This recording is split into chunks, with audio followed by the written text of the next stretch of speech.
Let's fill out the Connecticut dirt bike bill of sale together and do it in a way that holds up when it's time to register the dirt bike and transfer the title. Start at the top with the date of sale, then the seller's details. In our example, that's Anna Baker, with her address, phone, and email. Then the buyer's, Ben Carter, with the same. 2 quick habits. Enter each name exactly as it appears on that person's ID and on the title. A nickname or a typo can stall the transfer later. And don't leave a line blank. If something doesn't apply, write NA.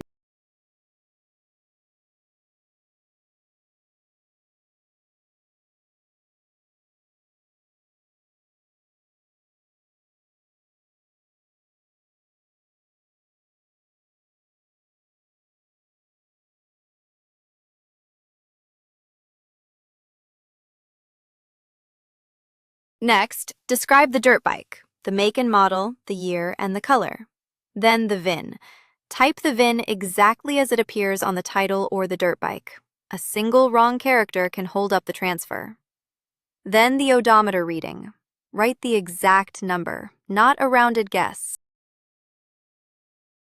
Now the purchase date and the sale price, in our example, $8,500, paid all at once, by check, with taxes included. Write the real price. Lowballing it to shave the sales tax can come back as back taxes and penalties, and it leaves the buyer with weaker proof of what they actually paid. Now the signatures. The seller and the buyer each print their name, sign, and date. This form also has witness lines and a notary block. Use them only if your state requires it, or add a witness for extra proof. Then make 2 copies. Each side keeps a signed one.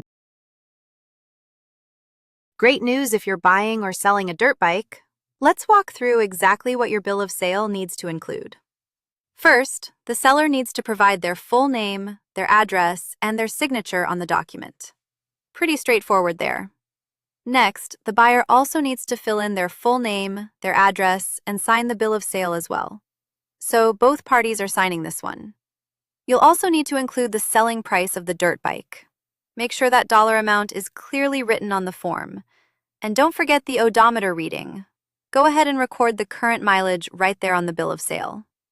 Now, a bill of sale itself is required for this transaction, so make sure you actually have that document prepared and completed before you hand over the keys.